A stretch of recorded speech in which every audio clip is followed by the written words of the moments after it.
In the name of the Father, and of the Son, and of the Holy Spirit. Amen. Heavenly Father, we thank you and praise you for giving us another beautiful new day. Thank you, Lord, for this wonderful opportunity we get every day to listen to your word, to gather as one family, even though we are separated from each other in terms of meeting one another. But yet, Lord, through technology, you allow us to meet as one body, allow us to experience your presence and to hear your voice. We ask you, Holy Spirit, to anoint my heart, my lips, nothing of me, everything of you. And all my brothers and sisters who have joined in this class, those who are still joining in, we pray, Lord, that you will continue to inspire each one of us, to teach us the word, explain the truths to us, so that with this understanding, we can apply it in our day-to-day life and receive the victory that Jesus has won for us. We thank you and praise you for all this. In Jesus' name, amen. So brothers and sisters, today, as I said, our topic is from John chapter 14, verses 1 to 6.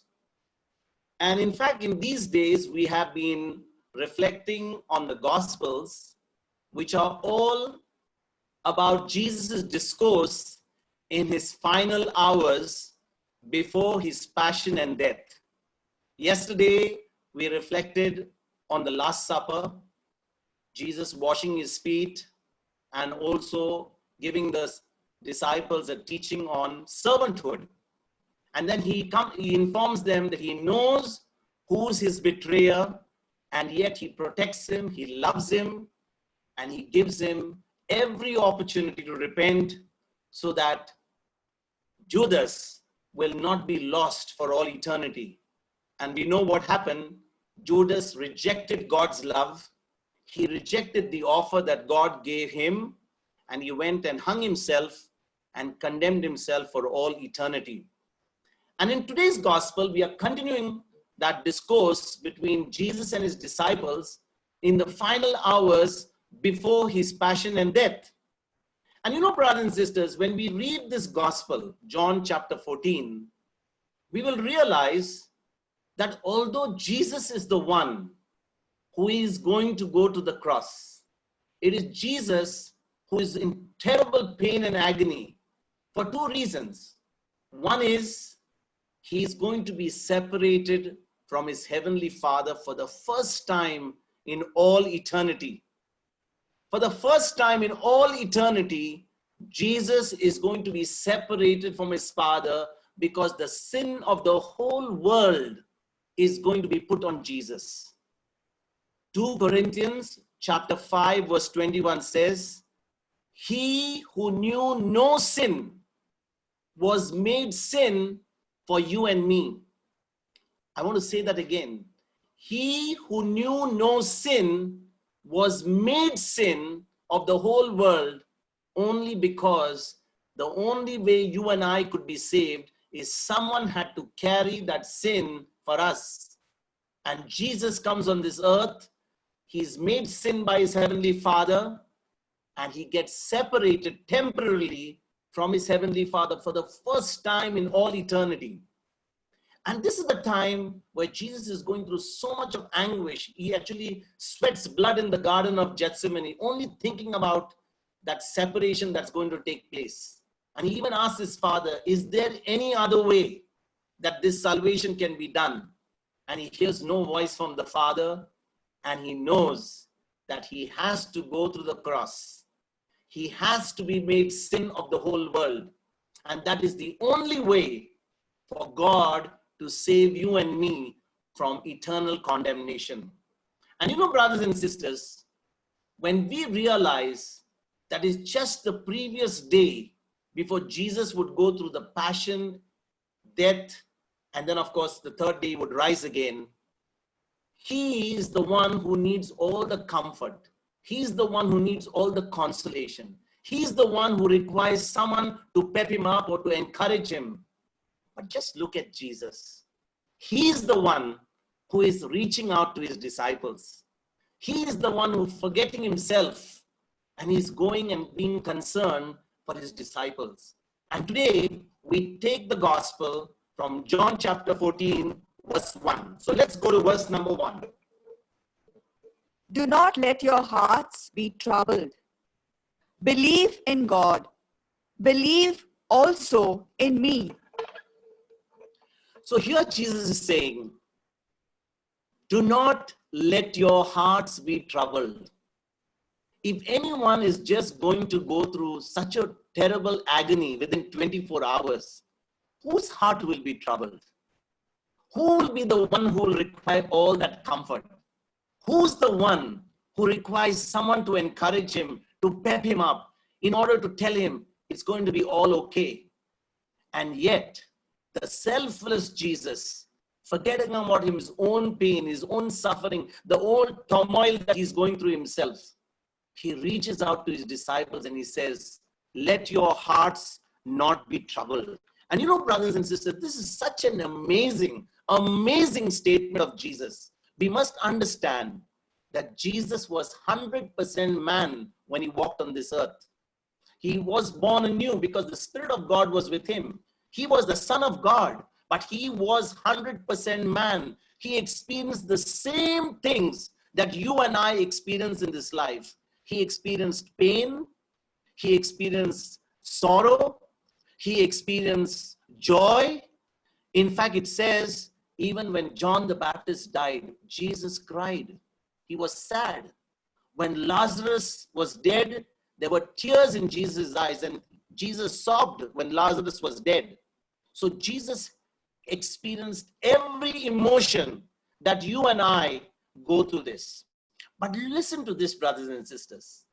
Although Jesus experienced every emotion, every negative feeling that you and I experience in this life, yet that statement of Jesus reveals how much authority we have and can have over our emotions and our feelings. I want to say that again. Jesus experienced everything that you and I experience in this life. And yet, that statement of Jesus reveals to us that we have so much authority over what we can feel and what our emotions we are going through, just like Jesus did. And Jesus would have not said this thing to his disciples if it was not true. Because he tells them, let your hearts not be troubled. And you know, brothers and sisters, if it was not possible to control our emotions, it was not possible for us in order to, keep the negative thoughts and the negative feelings that we are going through, even in our own times and in our own troubles. Jesus would never have said that, let your hearts not be troubled. So what does this mean? Jesus says we have the means to control our emotions and our feelings, no matter how terrible our situation is, no matter how negative the report is, no matter how bad our circumstances are. You know, brothers and sisters, if Jesus says something to us in his word, it means it is possible. Because if we let our emotions get the better of us, it is very difficult and even impossible to control them. So therefore, it is easier to control or keep our emotions in check or at bay, than it is to stop them once they go haywire. I want to say this again. It is better to keep our emotions, our negative feelings in check before they go haywire, because it's easier to keep our emotions in check at the beginning than once they go out of control, because at that time, controlling our emotions and bringing them under check is one of the things that will decide whether we are going to be victorious or whether we are going to be defeated. Let me say this again, brothers and sisters. In any crisis or any negative situation or anything that is happening, wrong in our life, when we receive that report for the first time, victory or defeat is decided in the initial stage itself. Because when we receive that negative report or our situation of some bad news, the way we react to that situation is the one that decides whether our battle is going to be won or our battle is going to be lost. And you know, brothers and sisters, at this point in time, I want to share with you my own personal journey with the Lord. You know, in 1992, my father and I left India for the first time. In fact, father and son used their passports. My father went off to the UK to be with my sister, and I went off to Bahrain because I got a job there. It was the month of July 92, and a month later, almost about 5 or 6 weeks later, I got news in August that my father passed away of a massive heart attack in Germany. My sister, my brother-in-law, and my dad were in Germany going on a holiday. And there, right enough, after he had gone on a boat cruise, he just got off on the ramp and he collapsed and he had a massive heart attack and he died. And you know, brothers and sisters, I got the news a few hours later. And at that time, I had no knowledge of the word. I was in my late 20s. I had no knowledge of the word. But let me tell you, I was a regular churchgoer. I used to pray. I never did anything much wrong. I thought I was pretty good, but I had no knowledge of the word. And you know, as soon as I got that news, I just broke down. I broke down so badly that it was impossible for me even to leave my Bahrain, that the bosses there had to actually have somebody accompany me on that flight back to India because my mother was alone. My sister was in the UK with my late dad. I was in Bahrain, and I have another brother who was in Yemen. So I had to be with my mother, but I had no enough strength because my emotions had got the better of me. And I had to be actually accompanied by somebody back to India on a flight. Fast forward, 2014, almost 22 years later, my mother passed away. 2013, sorry, it was 2013, almost 21 years later. And I had spent about 3 weeks with my mother in hospital in India. I had come from Bahrain. I was there at that time. And she had recovered pretty well. I went back to Bahrain. Within about 4 to 5 days, I got news that she also passed away. And you know, brothers and sisters, the moment I received the news that she passed away, my response was not the same as it was in 92, because by then I had enough knowledge of the word. I knew that if my mother passed away, she was going to be with Jesus. She was going to be with the Lord. For her sake, because the suffering ended, she was almost about 2.5 months in hospital. I knew from her point of view, her suffering had ended and that she was going home to be with the Lord. And that because she had really lived a very wonderful life, she had been an exemplary wife, she had been a wonderful mother, and yet the sorrow that was within me when my father passed away, which resulted in me breaking down that I could not even leave that place. This time from Bahrain, I was able to travel on my own. In fact, I was having a great time on the flight with the Holy Spirit. I was so encouraged because I knew from my mother's point of view that my God had already taken care of her. And you know, brothers and sisters, one of the very good things that we need to bear in mind, when we understand that when we got emotions and feelings coming in, and they will happen in our life, it's very natural when we are going to live in this world. Not all the news that we hear is going to be good news. There is going to be bad news. There are going to be times when we go to the doctor and the doctor is going to give us some bad report. For example, right now during the pandemic, when we are all at home in the house in the lockdown, there are so many questions going in our mind. We don't know. Some of us have lost our jobs. Some of us, are wondering what the future is. But there is one thing we can always know, that when we are standing on God's word, we do not need to ever have any fear, because when we have his word, we have his promise, we know that our problems are only temporary. So what does Jesus tell his disciples? Let your hearts not be troubled. And you know, brothers and sisters, this particular scripture, as I began to reflect on, the Holy Spirit said is a very good scripture to pray for anyone who's having heart problems. Anyone who's suffering from a heart ailment, this scripture, John chapter 14, verse 1, is a very good scripture by which you can receive a brand new heart. It says, let your hearts not be troubled. If Jesus is saying to his disciples, let your hearts not be troubled, in the same way, Jesus talks in Mark chapter 11, verse 23.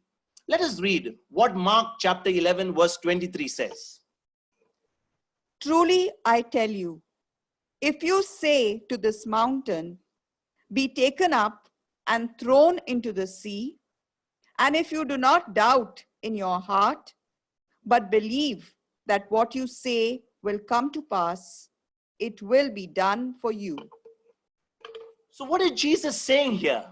In Mark 11:23 is saying, whosoever shall say unto this mountain. That means we need to talk to the mountain. We need to talk to the problem. We don't need to talk about the problem. Listen to this. He is not talking about the problem.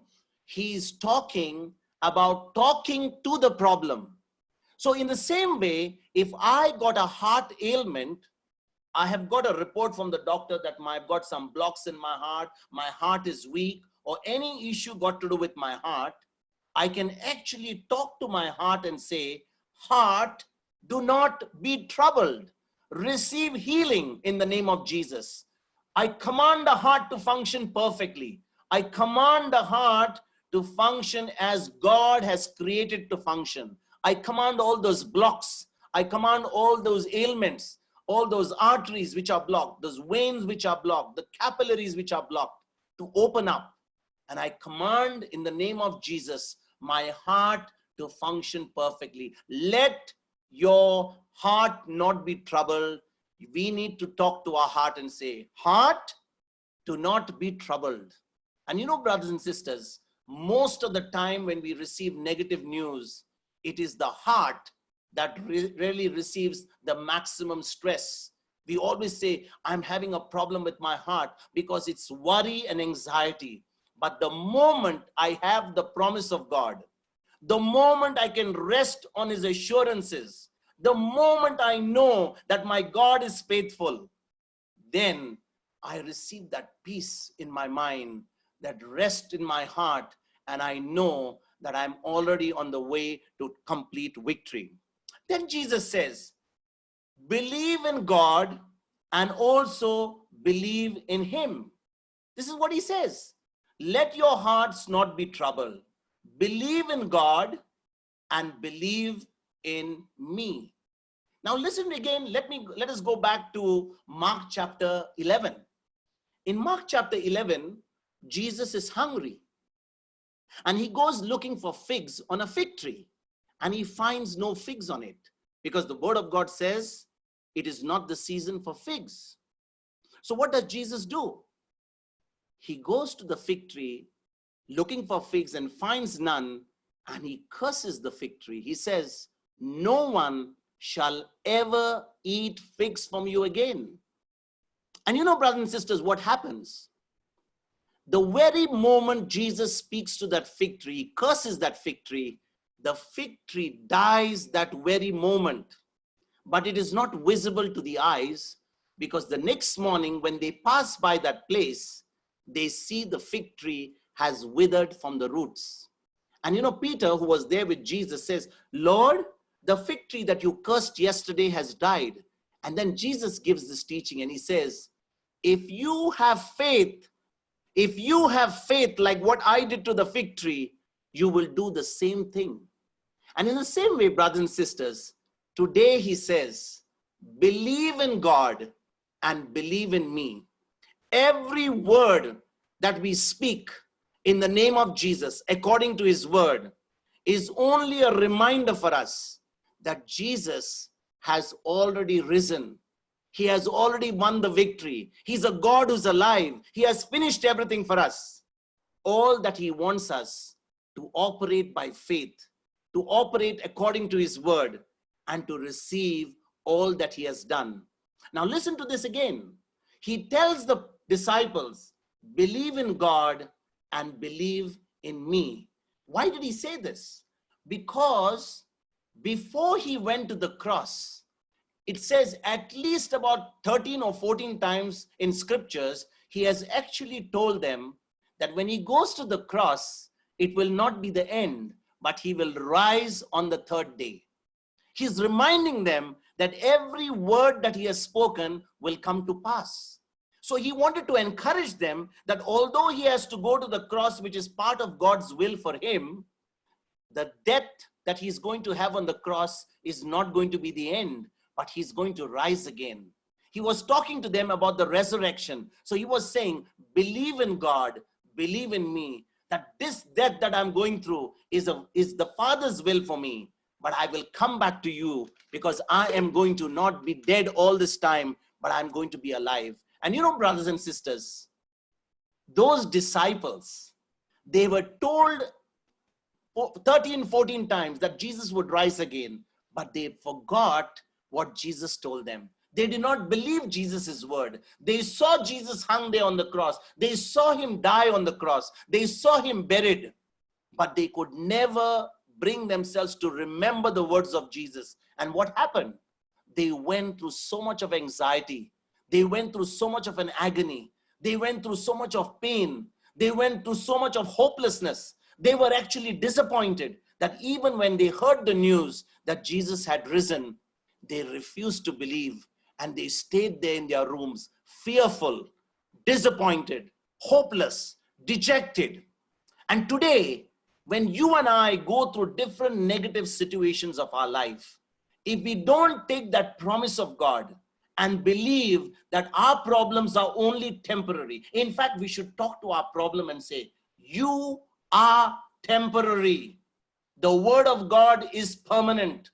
The word of God has won victory for you and me, brothers and sisters. And therefore, when we go to the word of God, when we go to scriptures, when we believe the word of God, we know that our problems are going to be temporary because the word is eternal. And as Jesus said to his disciples, let your hearts not be troubled. Believe in God and believe in me. You and I are called to do the same. Believe in the word of God and receive the victory that Jesus has won for you and me when he said, it is finished. So let us always remember the word of God is our victory in Christ Jesus. Let's go on to verse number 2 and 3 together. In my Father's house, there are many dwelling places. If it were not so, would I have told you that I go to prepare a place for you? And if I go and prepare a place for you, I will come again and will take you to myself, so that where I am, there you may be also. So brothers and sisters, in verse number 1, we read, Jesus has been telling his disciples not to let their hearts be troubled as they are about to enter the worst crisis in their life. He's actually comforting them because they have been looking up to their master for 3.5 years. They have seen their master perform all these miracles, and now his death and his passion is imminent. In fact, it's just about a day away. And in verse number 2, he immediately switches over and he's talking to them about heaven. So what is heaven got to do with what peace they are going through in their heart? What has that peace which he's talking about in their heart got to do with heaven?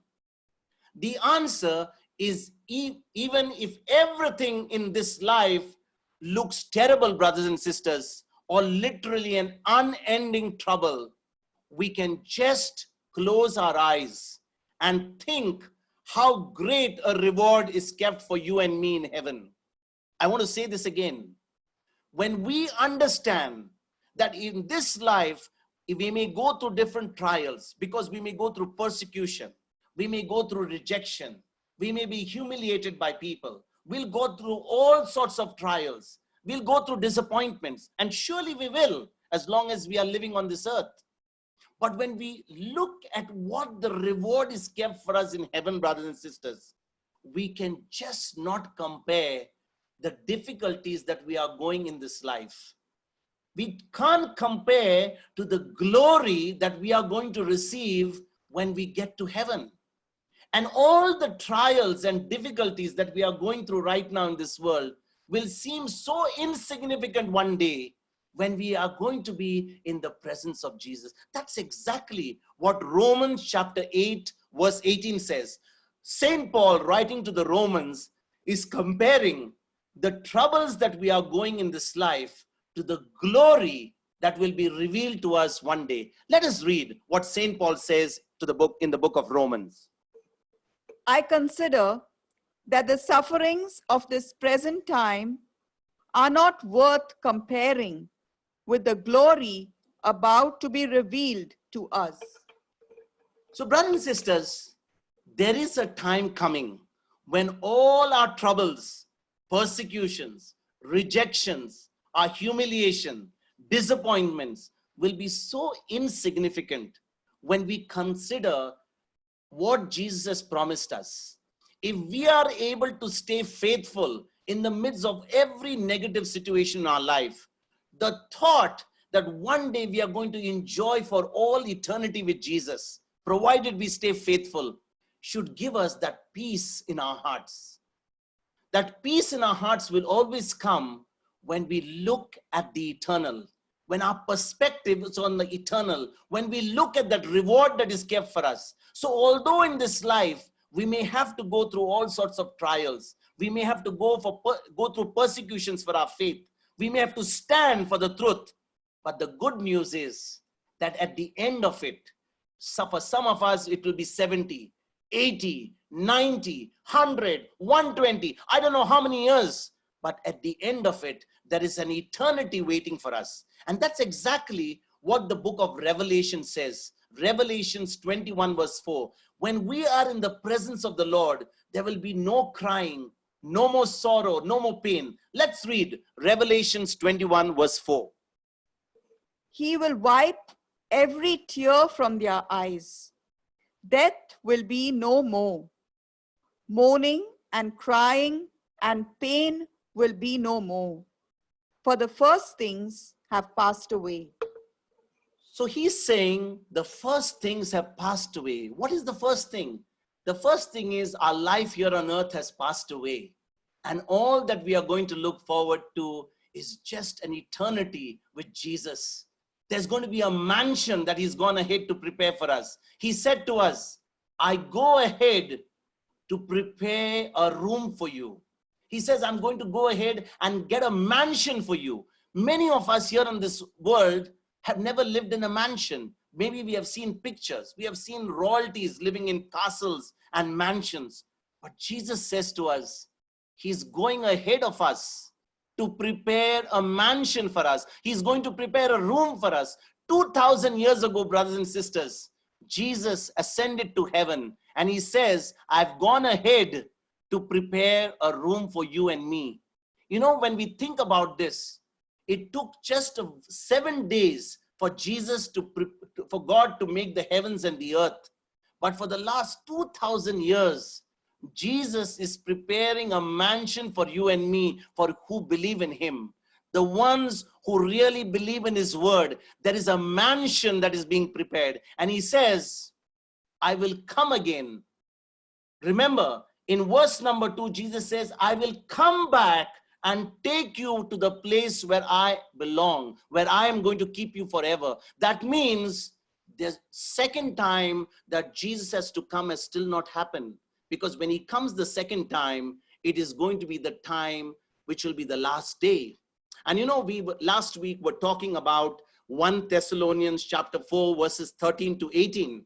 And we said that all those who have died in Christ are now sleeping. So everyone is asleep right now who have died in Christ. They have still not been resurrected. But praise God, we know that Jesus again says to us in John chapter 14 verse 2, that he will come back and take us to his place. So that coming back of Jesus is reconfirmed with St. Paul in 1 Thessalonians 4:13-18. He says, when I come back, the people who are sleeping in Christ will rise first. And all those who are living at that time will be lifted up and meet the Lord in the sky. Which means, brothers and sisters, what? It means that we are all waiting for Jesus to come and take us to that mansion, to take us to that room that he's been preparing for us. And what a joy it will be to have a room which Jesus himself has prepared. The best architect, the best engineer, the best decoration, the roads of silver and gold. I don't know what sort of rooms they will be, but surely they will be beyond our imagination. And when we think about that, brothers and sisters, we can look forward to that day when Jesus will come and take us to himself, take us to that mansion for all eternity. Let's go to verse number 4. And you know the way to the place where I am going. Now here Jesus is making a very clear statement. He says to his disciples, you know the way where I am going. He's actually telling them, you know the way where I am going. Jesus had told his disciples before, brothers and sisters, this is not the first time he's telling them, you know the way. In all his teachings, he had already given them enough indication that he was the only way. In the same way, brothers and sisters, listen to this very carefully. We may know the word of God. We may know sometimes part of the word of God. But when we don't understand the word of God, we should never contradict it or should never even question it. Why? Because if ever we ask a question, it should always be only to seek a clarification or to seek an explanation. We should never ever doubt the word of God.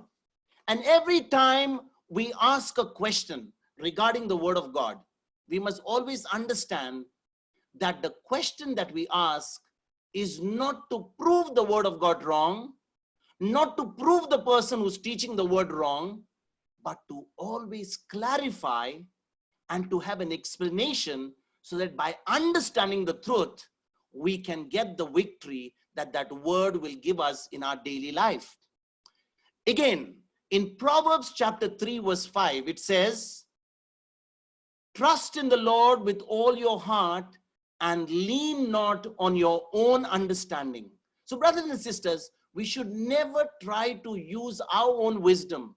We should never trust in ourselves, but we should always allow the Holy Spirit to teach us the truth, because the Holy Spirit's intention is not to let us go with our own understanding, which can be, wrong. Our own understanding will never be enough. Our human carnal thinking will never enable us to understand the truth of God's word. And therefore, it is very important for us to allow the Holy Spirit to teach us God's truth, to be not guided by our own understanding, but to be directed by the Holy Spirit, because the Holy Spirit is the one who will teach us the truth. He'll bring to remembrance everything. That's what John chapter 14 verse 26 says. When the Holy Spirit comes, he'll remind us everything that Jesus has spoken to us, and he will teach us every truth. He will bring it to our understanding. He will bring it to our remembrance. And therefore, we need to depend on the Holy Spirit to teach us the truth of God's word. Verse number 5. Thomas said to him, Lord, we do not know where you are going. How can we know the way? So just imagine, here is Thomas. He has been with Jesus like the other disciples for all these 3.5 years. He knows Jesus, but the sad part is he doesn't know that Jesus is the way. He knows that Jesus is someone special, but he doesn't know that Jesus is the only way. And you know, today, brothers and sisters, there are a lot of people who know the word of God. They know portions of the word of God. And it is still possible that they may not know everything, but that still don't realize that God's word is the only way to victory. They don't realize that. Why? Because some parts of the Bible, they have got an understanding. Some parts of the Bible, they have still not understood. And when you don't understand the word of God, it doesn't mean that because you don't understand, the word is not true. And it is so important for you and me to allow the Holy Spirit to teach us, because it is only the word of God that gives us the victory in the name of Jesus through his finished works. And what are the finished works of Jesus? On that cross, when Jesus was just about to die, he had completed his mission. He had finished everything that the Heavenly Father had assigned him to do. What does Jesus say? It is finished. The sacrifice that was going to save us from our sins, that was going to bring that victory and open the way for us to become sons and daughters of the Heavenly Father. That's what Jesus said in John chapter 19, verse 30. He said, it is finished. And therefore, brothers and sisters, it is very important for us to believe the word of God, to take the word of God, understand it, apply it in our life, and receive the victory what Jesus has won for us. That is why whenever we pray, whenever we ask the Lord for something, we always pray according to his word. Because when we pray according to his word, we can end that prayer and say, it is done in the name of Jesus. To say it is done in the name of Jesus simply means because of what Jesus did for you and me on that cross, because of what he finished for you and me on that cross, now what his word promises me, I receive it and get the victory that Jesus won for me on the cross. Verse number 6. Jesus said to him, I am the way and the truth and the life. No one comes to the Father except through me. This statement of Jesus in verse number 6 makes things absolutely crystal clear. There are not more than one path to God. There is no more than one path. There is just only one way. And that way is through Jesus. Because he says, I am the way, I am the truth, and I am the life. What is he saying? He's literally saying, I am the only way, I am the only truth, and I am the only life. And you know, brothers and sisters, as we read and reflect on these words of Jesus, we have heard these words of Jesus in John chapter 14, verse 6, so many times in our life. And you know, today, I want to just break down a little bit on this. When Jesus says he is the only way, he is the only one through whom, if we follow him, we can actually reach to the Father. There is no way that anyone can enter into the presence of God without going through Jesus. That's what we saw when Jesus said, I am the good shepherd. He is our good shepherd, because when we believe in his sacrifice, the sins that we have committed are washed away. Our spirits become brand new, and we are able to enter into the presence of God. When he says he is the only truth, his word is truth. That's what he said in John chapter 17, verse 17. He said, your word is truth. So if God's word is truth, everything else, every other philosophy, every other situation, every other circumstance, every other report is supposed to be a lie in the presence of the truth of God's word. And he's the only life. What life, brothers and sisters? Yesterday, our sister Megda was talking about to us about the Zoe life, the life of God, the life that only God can give us. And it's a life of love. The life of God can only flow in us when we follow Jesus, when we believe that he is the only life. So Jesus never ever said to us that he is a way, a truth, and a life. He said it very clearly. He is the way, because there is no other way. He is the life. There's no other life. And he is the truth. And when we understand this, brothers and sisters, we can come to realize just one thing. Christianity is not a religion, but it is a relationship with Jesus. Let me say that again. Christianity is not a religion about rules and regulations. It is a relationship with the God who became man for you and me and who died on the cross only to prove his love for you and me. So, brothers and sisters, when we have a relationship with Jesus through his living word, we have that intimacy with God through his living word. When we understand that salvation can only be received by believing in Jesus, and that without him, we will be eternally damned, we will always understand what John 3:16 says and what Mark 16 verse 16 says. I want to just dwell a little bit on these two verses, John chapter 3 verse 16 and Mark 6 verse 16 verse 16, because these are two verses in the last week we have dwelt on them. But in light of John chapter 14 verse 6, let us look at these two verses in light of what it really means when Jesus says he is the way, he is the life, and he is the truth. So John 3:16 says, God so loved the world that he gave his only son, so that all those who believe in him may not perish, but may have eternal life. So the key word there is believe. And if we understand that Jesus is the way, the truth, and the life, we know for sure that there is no other way to God except through Jesus. And then again, in Mark chapter 16, verse 16, he says, all those who believe and are baptized shall be saved, and those who do not believe shall be condemned. So to whom will condemnation come? Who will the people who will not receive salvation? Who are the people who will be condemned or eternally? Are the ones who do not believe in Jesus. These are not my words. These are the words of the Creator. When he says, in order to be saved, we must believe in him. We must believe that he's the only way. He's the only truth, and he's the only life.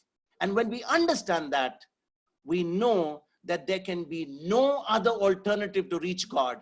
Not even our good works, not even our good deeds, not even our own righteousness, but the faith that we put in this Savior who died for you and me to save us from all eternity, from that condemnation which came through the sin of Adam.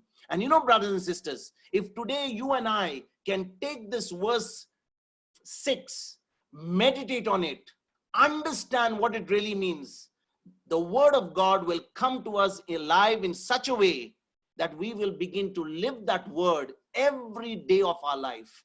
There is not a day that we will want that word to be away from us. We will have that abiding word within us, which will direct us, which will instruct us, which will guide us to the victory in this earth, and finally to receive to our reward in heaven. And finally, brothers and sisters, in the book of Colossians, chapter 2, verse 3, what does Jesus say? What does St. Paul writing to the Colossians say? Let's read that. In whom are hidden all the treasures of wisdom and knowledge. So in Jesus are hidden all the wisdom and knowledge of God. Everything of God is hidden in Jesus. When we understand that there can be no wisdom, no knowledge, nothing good can come for us outside Jesus, outside his word, we will always stick to the word. We'll always stick to the truth, because only in the truth we can receive the wisdom, the knowledge, and the victory of Jesus. We can receive the victory of God, and we can receive that salvation which has been promised to you and me. Let us pray. Heavenly Father, thank you so much for explaining and giving us understanding of this truth. Jesus, you said that the only way to come to the Father is through you, Lord. You said that you are the way, the truth, and the life. Today, Lord, as we understand this truth, as we understand that our salvation and our eternal destiny will only be secure through Jesus and Jesus alone, help us, give us that grace to be faithful to that word, be faithful to Jesus through his word, and receive the victory, not only after we pass from this life, but to experience that victory here and now, to experience that abundant life that you promised, and a life for all eternity in that mansion that Jesus has gone to prepare for each one of us. We thank you and praise you for all this, Father, in the glorious name of Jesus. Amen.